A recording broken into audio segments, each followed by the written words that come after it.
Fala, meus amigos, estamos começando aqui um vídeo especial do canal que a gente está fazendo aqui para esse sábado, que é um dia que geralmente a gente não posta vídeo, mas estamos fazendo um vídeo aqui para comentar as cenas bizarras que apareceram ontem aqui nas redes sociais, né? No próprio YouTube também, enfim, no Facebook, no Instagram, que eu acompanhei, com os golpistas chorando copiosamente nos acampamentos que foram sendo desmontados pela polícia e pelo exército também pelo Brasil, especialmente em Belo Horizonte, que aconteceu umas cenas que a gente vai comentar aqui agora, tá?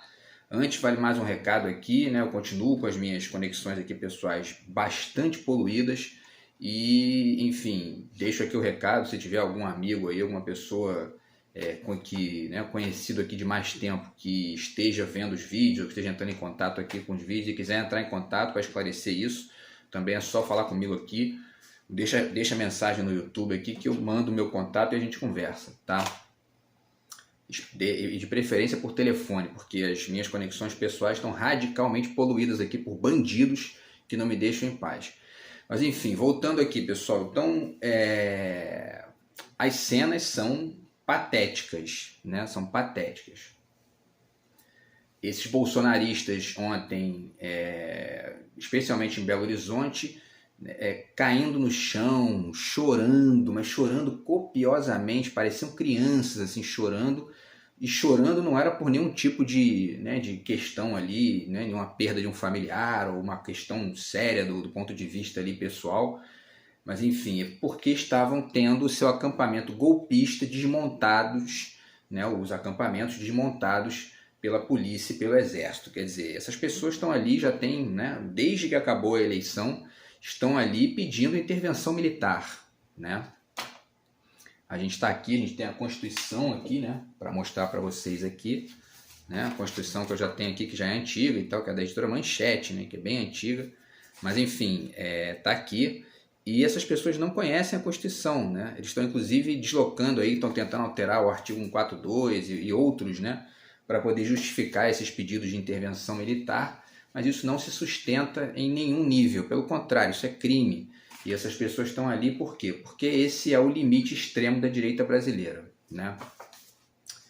E aí tem umas frases que eles disseram também que, né, vocês vão perder os seus empregos, isso para os policiais, né? Porque eles, nessa estupidez bizarra que eles estão ali explanando, a esquerda teria um projeto contrário ao da polícia, contrário ao do... né? É um negócio assim inacreditável, é uma gente completamente sem noção, né? Totalmente desvirtuada da complexidade mais ampla da sociedade e, para além disso, são violentos, né? Então isso é uma questão complicada e problemática para a gente lidar, né?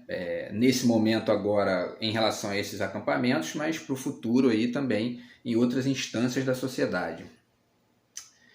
E aí, né, os policiais tentando retirar e algumas pessoas até agredindo os policiais, tira a mão de mim. E aí o que fica muito marcante ali é a diferença, né, de tratamento que essas pessoas estão recebendo, porque a gente vê manifestações de professores, por exemplo, do serviço público pedindo aumento e são espancados pela polícia, né, assim como outras categorias também, ao contrário desses manifestantes que ficaram aí 50 dias, né, acampados sem nenhum tipo de represália mais efetiva, pelo contrário. A gente viu inclusive muitos vídeos aí de policiais aderindo, batendo continência para os golpistas, né? Por quê? Porque existe uma certa flutuação difusa, golpista dentro da polícia militar, dentro da polícia civil, dentro do exército brasileiro, e que tem que estar o tempo todo sendo controlado pela sociedade civil, pelo debate político mais amplo, pelo debate público mais amplo, porque é uma espécie ali de vírus que a gente tem aqui no Brasil, que é um negócio muito complicado, né? E aí um outro também chorando copiosamente, dizendo, não vai tirar, eu vou bater, eu vou matar, abraçado assim com o outro, gritando, com o olho arregalado, eu tô salvando o Brasil. É um negócio assim inacreditável. Eles acham que eles estão salvando o Brasil de fato, né? Eles acham que aquilo ali é Eles estão ali por uma ideia que é a ideia de salvar o Brasil do fantasma do comunismo, né? A gente já fez vários vídeos aqui sobre isso para tentar refletir essa questão, para apresentar aqui, né, alguns contrapontos importantes aí para ajudar, né, inclusive nas argumentações aí contra essa gente, porque eles são violentos, né, e ao mesmo tempo eles jogam com uma certa... existe isso, né, a gente que vive em sociedade e tal, a gente vai aprendendo que o Brasil é um país muito à direita, né? Porque a população brasileira não estuda política, não tem o hábito de estudar política, obviamente que, né, salvo grandes exceções aí que existem, mas o fato é que as pessoas não compreendem muito bem os processos e o tempo todo estão comprando essas ideias que são vendidas de que o Estado é ineficiente por natureza, né? De que não há possibilidade de fazer um serviço público de qualidade, então tem que entregar para o mercado, logo a direita está correta. Então a gente tem que combater a esquerda, porque a esquerda, né, é um bando de comunistas que querem, enfim, acabar com a liberdade das pessoas. Por quê? Porque quer investir no Estado. É um negócio assim, inacreditável, né? E isso existe desde sempre na história brasileira, né, o Brasil é um país muito difícil por conta disso, né? Enfim, e aí o fato é que isso descamba para a violência, né? Porque nós estamos vivendo uma certa atmosfera proto-fascista, parte-fascista, né? É uma coisa que, na verdade, é muito frágil, né? Do ponto de vista mais estrutural, mais amplo, né? Por quê? Porque o governo Bolsonaro foi um fracasso. Então essas pessoas se sustentaram com muito poder de fala, vamos dizer assim, porque o Bolsonaro estava no poder. Então eles podiam dizer, olha só, tá vendo? Nosso presidente, etc. Mesmo que, né, todos os números da economia sejam um fracasso, todos os números, né, da vida social, né, o IDH caiu, enfim, a miséria voltou, a fome voltou, o desemprego aumentou. Isso é a direita governando o Brasil, né? E mesmo esses números todos apontando para uma diferença radical ali de qualidade em relação aos governos do PT, por exemplo, essas pessoas tinham um poder de fala que era muito baseado na presença do Bolsonaro do poder. Agora que o Bolsonaro saiu do poder, essas pessoas perderam essa referência de conexão ali com o poder, né? E aí estão, né, tá se abrindo para a gente aqui a fragilidade radical dessa defesa que eles fazem de intervenção militar e de qualquer coisa ligada ao governo Bolsonaro, né? Porque, inclusive, os grupos de transição do governo Lula estão demonstrando aí uma terra arrasada, né? um descalabro absurdo. Ontem, inclusive, a gente teve também imagens, né, da própria residência presidencial, tudo quebrado. Quer dizer, o Bolsonaro é um porco, é um sujeito, enfim, né? Por quê? Porque ele está lidando com uma questão pública de uma maneira que seria aceitável no nível privado. Se ele quer ali estragar a casa dele, é problema dele. Isso não é, a gente não tem nada a ver com isso. Porque aqui, pelo menos no meu canal e na minha situação de vida, ninguém caga a regra da vida privada dos outros. Porém, né, o Bolsonaro decidiu ser presidente. Então ele tem que lidar com uma coisa pública, que é o Planalto, e o próprio projeto político de país de uma forma que seja efetivamente respeitosa com os outros, né? E o fato é que isso não aconteceu. Então esses golpistas que estão ali não têm mais o que dá sustentação a essa gente é a conexão deles, uma conexão ideológica com o exército e a polícia. Porque a polícia e o exército são elogiados por eles desde sempre, né? Então fica até uma situação meio ali, os policiais ficam constrangidos, né, de ser mais violentos com essas pessoas e ao mesmo tempo de ser mais incisivos, né? E ao mesmo tempo alguns se identificam com aquilo também porque existe uma lógica militarizante no Brasil, a gente sabe disso, isso é histórico, né? Enfim, e aí essa situação foi se configurando ontem, né? Os acampamentos foram sendo desarmados e jornalistas foram agredidos por bolsominions violentos, né? Alguns choravam copiosamente, se jogavam no chão, esperneavam, davam chilique, e outros agrediam jornalistas. Então, 2 grupos aqui de jornalistas, pelo menos, foram agredidos, né? Os jornalistas da Bandeirantes e do jornal O Tempo foram agredidos por bolsominions em Belo Horizonte. E aí o Correio Brasiliense noticiou que mais de 70 jornalistas foram agredidos por bolsonaristas nos últimos meses no Brasil, tá? Segundo consta aí, e eu vou deixar o link para vocês aqui também do Correio Brasiliense da matéria na qual saiu essa informação. E aí, né, eu vi também um comentário aqui nessa reportagem que diz, né, cadê a PM? Se fossem trabalhadores reivindicando direitos, estariam sendo espancados. Pois é, foi o que eu acabei de dizer aqui, né? E aí, ao mesmo tempo, o Diário do Centro do Mundo noticiou que o Exército estava ajudando, segundo imagens de um bolsonarista lá, estava ajudando a montar um acampamento novo em Brasília. Isso também tem que ser investigado. Ao mesmo tempo em que o Alexandre de Moraes parece que decretou a prisão de 4, um veículo disse 4, o outro disse 11 golpistas que participaram daqueles ataques, né, em Brasília, né, que tocaram fogo em ônibus, enfim, né? E eles tiveram a prisão preventiva decretada, tá? Então, a Guarda Municipal, voltando à questão de Belo Horizonte, né, quem desmontou os acampamentos foi a Guarda Municipal e o setor de fiscalização urbana de Belo Horizonte, tá? E agora olha só o que eles, né, disseram aqui na notícia. A justificativa do desmonte foi falta de licenciamento para a estrutura, né? E aí usaram 3 caminhões aqui para poder retirar, né, a estrutura do acampamento. Ora, quer dizer que a justificativa foi a falta de licenciamento? A justificativa deveria ser o fato de que essas pessoas estão pedindo golpe militar. Isso, né, é muito claro, né? A justificativa não poderia ser de maneira nenhuma ligada a algum tipo de licenciamento ali, porque não pode existir licenciamento para pedir golpe militar, né?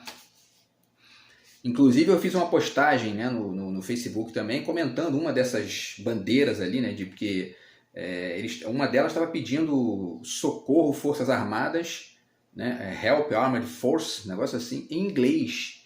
Quer dizer, é um negócio assim patético, ao mesmo tempo isso né, é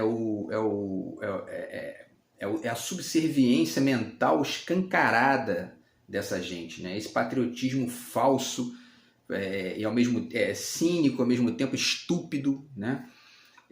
Que é o pensamento desses bolsominions mais retardados aí que ficam pedindo golpe militar e criam uma placa, um cartaz pedindo golpe militar em inglês. Quer dizer, um negócio inacreditável, esse é um negócio que essa gente, se cair de 4, eles não levantam mais, assim, porque, entendeu? É um negócio que, né, beira a estupidez, assim, enfim, né, animal, esse é um negócio realmente que surpreende. E a gente comenta também 2 falas aqui que eu acho interessantes para poder finalizar e ao mesmo tempo ilustrar aqui essa questão, tá? Porque essa galera que está ali, eles estão pedindo intervenção militar e federal, o nome que eles queiram dar, porque eles são de direita, ou seja, eles apoiam um projeto que é o projeto de direita. E aí tem 2 coisas aqui que eu acho relevantes, que eu vi ontem, né, que eu li ontem. Uma delas, uma fala da Lilia Schwartz, que é da editora Companhia das Letras, e tem um canal, né, ela é da literatura também, tem um canal no Instagram que eu acompanho, e uma postagem do Vladimir Safatli, que é um filósofo, que também eu acompanho ele no Instagram.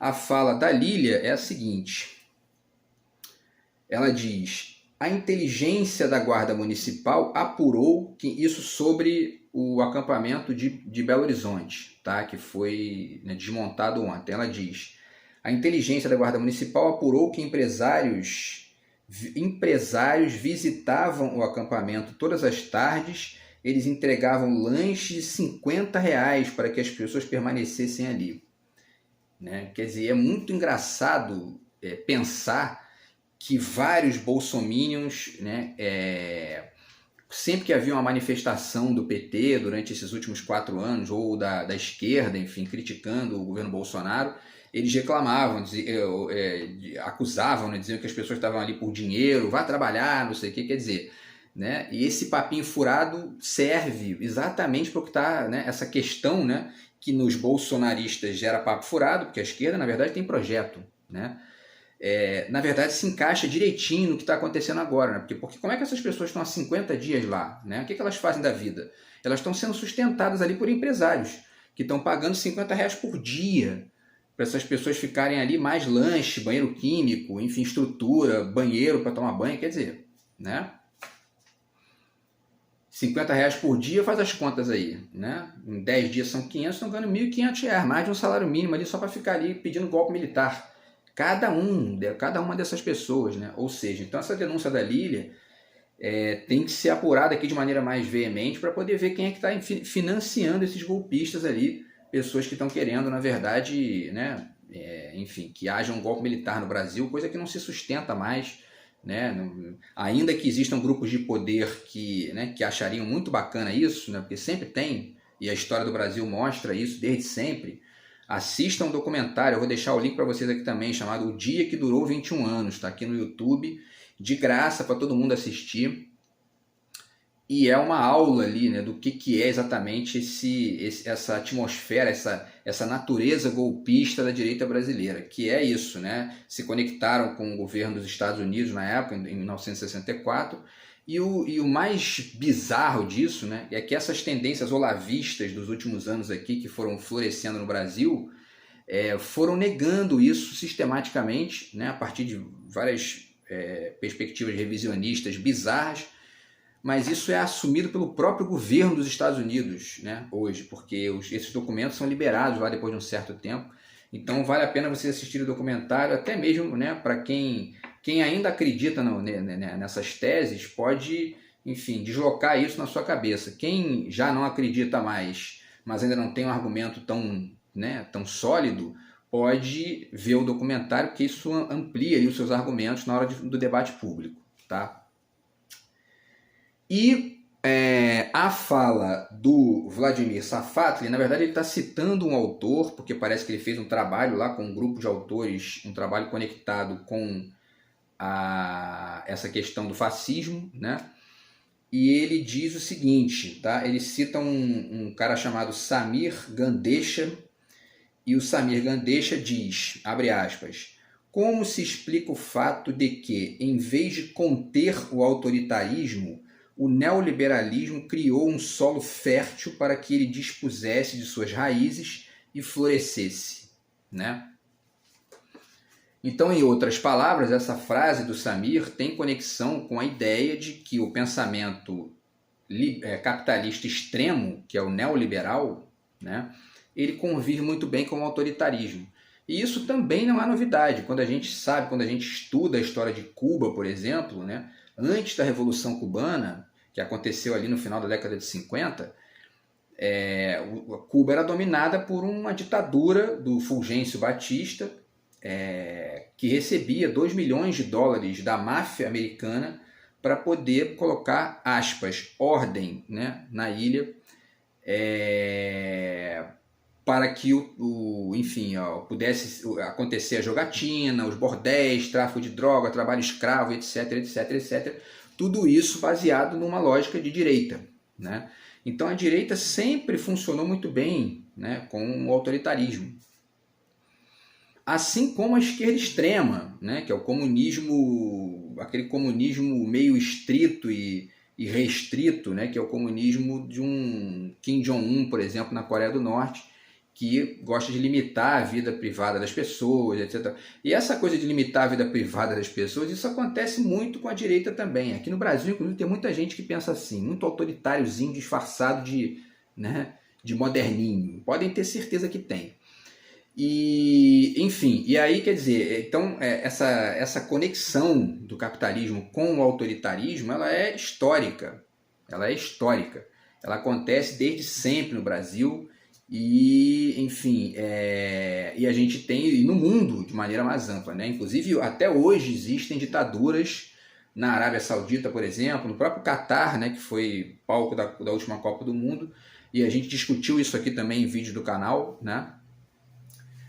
E outros lugares mais, né? Os Estados Unidos dão golpe aí toda hora, deram um golpe recentemente em Burkina Faso, que é um país ali na África, também no norte da África. Então isso não é novidade, essa relação do capitalismo extremo. Por quê? Porque o objetivo dessa galera é defender nichos de mercado estritos para megacorporações que têm muito dinheiro e sustentam os governos que orientam exércitos a fazerem isso. É assim que funciona, né? Nos Estados Unidos é assim que funciona. Você tem ali, inclusive outro dia eu vi alguém dizer que o Biden era de esquerda, de centro-esquerda. Isso é uma ingenuidade, né? Não existe esquerda nos Estados Unidos. Isso não tem. Aliás, não existe esquerda no poder, né? Porque você tem algumas figuras como Bernie Sanders que estão começando a aparecer aí. Só que essas figuras são muito, mas muito, não são. O Biden não é de esquerda, não é, né? É porque talvez essas pessoas confundam, porque, né, os republicanos são tão bizarramente conservadores que os democratas parecem ser de esquerda, porque são pessoas que dá para dialogar melhor ali, né, não são autoritários ao nível dos republicanos. E o Partido Republicano dos Estados Unidos é uma grande faceta disso que a gente está falando aqui, desse autoritarismo conservador e neoliberal e pró-armamentos e ao mesmo tempo pró-megacorporações, né? Não é à toa que um milionário feito Trump vira presidente dos Estados Unidos, não é à toa, né? Ele é uma encarnação disso aqui que a gente está ponderando. Enfim, então tudo isso está sendo defendido, algumas, né, de alguma maneira explicitamente e por outra via de maneira muito ingênua, né?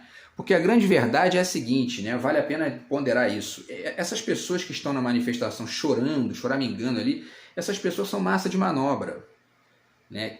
Os verdadeiros, né, pilantras dessa história toda são aquelas pessoas que estão pagando R$50 para essa gente ficar ali. É o Bolsonaro, né, que apesar de ser um estúpido completo, né, toda vez que ele abre a latrina para falar besteira é só bosta que sai, mas ele é um espertinho, né? Ele conseguiu ali um certo espaço de poder, de grana e tudo mais. Essa gente que está ali é uma gente que está recebendo R$50 por dia, que isso aí para essa galera que está pagando é esmola, né?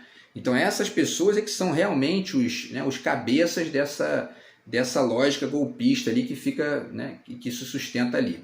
Isso não se resume aos acampamentos golpistas, vale dizer isso também, né?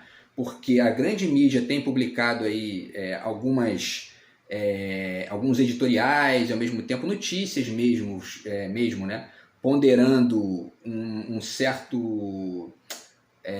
uma certa desconfiança do tal mercado financeiro no Lula. No fundo, essas são duas facetas da mesma coisa, da mesma moeda, entendeu? Duas facetas do mesmo rosto, vamos dizer assim, né? Porque essas pessoas que estão pagando os manifestantes nas manifestações golpistas são da mesma turminha que sustenta o salário dessas pessoas que fazem os editoriais dizendo que o mercado financeiro está incomodado com a figura do Lula. Por quê? Né? Porque o Lula é desenvolvimentista e eles inclusive usam essa palavra de maneira pejorativa ali, ou sutilmente, né, colocando como se fosse uma alternativa ruim para o Brasil, né? Ao mesmo tempo em que dizem que não, que o Paulo Guedes fez um ajuste fiscal no país, quer dizer, né? Enfim, para essa gente, eles não estão nem aí se a fome aumentou, se gerou desemprego, não interessa para eles isso. Não interessa investimento em indústria, não interessa o mercado financeiro, né? Essas pessoas são braços do mercado financeiro para sustentar o poder na mão da direita brasileira, na mão desses grupos Paulo Guedes, Fernando Henrique, enfim, Temer, PMDB, etc., né? E a gente, inclusive, pondera aqui que isso é uma coisa tão pesada e tão violenta que o governo Lula, na figura do Lula, que é um sujeito, né, com uma grande entrada popular, um cara com uma história de 8 anos de governo bem sucedido, inclusive dentro de uma crise internacional que foi a crise de 2008 nos Estados Unidos, o Brasil passou tranquilo pela crise, porque o Lula tinha política para isso, uma política desenvolvimentista, uma política de esquerda, né? Mesmo uma figura como o Lula tem que abrir espaço para uma figura como a Simone Tebet para colocar ela no planejamento, né? Porque isso são pressões da direita brasileira, né, para poder controlar, né, um governo desenvolvimentista que ampliasse os mercados. E aí as pessoas às vezes se perguntam, né, por que acontece esse tipo de movimentação? Né? Por que a direita fica tentando controlar os gastos públicos, etc. Não é por essa direita que está lá pagando os R$50 para essas pessoas, que é realmente aquela que, né, que lucra de verdade com isso, e não esses idiotas úteis que estão ali choramingando, que eles nem sabem o que estão fazendo ali. Essa direita, na verdade, eles visam controlar o gasto público para que as empresas estrangeiras que são conectadas com eles, e alguns até os sustentam, né, no caso da grande mídia, por exemplo, enfim, para que essas megacorporações estrangeiras continuem ganhando mais do que a gente aqui, né? E aí a gente acaba não criando empresas, não criando empregos, não cria, né? Enfim, eu vou deixar aqui mais uma vez para vocês o livro do Ciro, né? Que não ganhou a eleição, que teve alguns problemas aí relacionados ao PT e tal, mas o livro é fantástico, o livro explicita aqui uma série de detalhes conectados com essa realidade que a gente vive, que é o neoliberalismo atrapalhando o Brasil a crescer, atrapalhando o Brasil a evoluir de fato no nível econômico, né? Então tem um capítulo aqui no livro do Ciro muito bom, que está na página 85, que chama-se A Falência da Proposta Neoliberal. E aqui ele vai falar de uma série de coisas que estão, vamos ver o tempo aqui, estão conectadas, né, com esse fracasso, essa proposta fracassada da direita brasileira. Do ponto de vista mais amplo, é nítido que o projeto Temer, Paulo Guedes, fracassou. Gerou desemprego, gerou custo de vida alto para as pessoas, gerou falência de empresas, gerou, né, enfim, a volta da fome. Então, assim, e a precarização do trabalho também, isso gerou, né, também, que você vê nos países mais desenvolvidos, isso não existe, né? Pelo contrário, existe uma série de protestos, tirando os Estados Unidos, que é essa aberração que a gente sabe aí, né, do ponto de vista político, mas na maioria dos países desenvolvidos o que você tem é uma proteção do trabalho, né, um aumento ali desse círculo de seguridade, né, de proteção ao trabalhador, etc., coisa que aqui no Brasil é o contrário, né? Eles aprovaram uma reforma trabalhista para poder destruir direitos, para poder, enfim, abrir espaço aí para gente trabalhando por R$400 por mês, quer dizer, né? Isso é a direita brasileira. Então o Ciro está aqui, ele coloca isso de maneira muito inteligente, ao mesmo tempo bem elaborado. Aqui a gente vai falar mais desse livro também nos próximos vídeos aí. E, enfim, vale a dica, tá? E para finalizar, pessoal, vale mais duas dicas aqui que eu sempre coloco para vocês, porque são dicas importantes para pensar esse fenômeno protofascista aí, né, do bolsonarismo, porque as cenas são bizarras, né? Algumas pessoas agredindo jornalistas, outras chorando copiosamente no chão. Quer dizer, isso é o fascismo, ali meio que ele é muito frágil no Brasil, né? Ele não chega nem perto do que foi na Itália, na Alemanha, mas ele existe, ele está aí e ele precisa ser o tempo todo refletido aqui, né, por quem se interessa por discutir o Brasil de fato. E nesse livro aqui, o Adorno, Educação e Emancipação, ele vai discutir algumas questões ligadas a isso, tá? Especialmente em dois textos, Educação após Auschwitz e Educação e Barbárie, tá? Para além de outros textos bacanas que tem nesse livro também. Eu continuo aqui tentando terminar um artigo sobre esse livro aqui, sobre esse texto. Tá difícil aqui por conta dos problemas pessoais que eu tenho vivido, que são muito complicados, mas eu vou tentar finalizar isso em breve, tá? E deixo essa dica para vocês porque é um livro muito importante para a gente reler várias vezes, para poder enfim, conviver com esse crescimento do fascismo no Brasil, tá? E aí, pessoal, para finalizar, a última dica é esse livro da Hannah Arendt, tá? Que é o livro do Eichmann em Jerusalém. Porque essa defesa que o Eichmann faz, né, de que era um trabalhador, um homem de bem, que cumpria os seus deveres, né, estava ali conectado com, né, com superiores, né, que davam ordens para ele. Isso aí é a defesa que essa gente faz aí, é a mesmíssima defesa, né, do homem de bem, entendeu? Então esse livrinho da Hannah Arendt também é muito interessante para poder pensar essa questão. Tá bom, pessoal? Então é isso. Espero que vocês tenham gostado do vídeo. Se gostou, deixe seu comentário aqui e a gente se fala no próximo vídeo do canal. Beleza? Abraço e fui!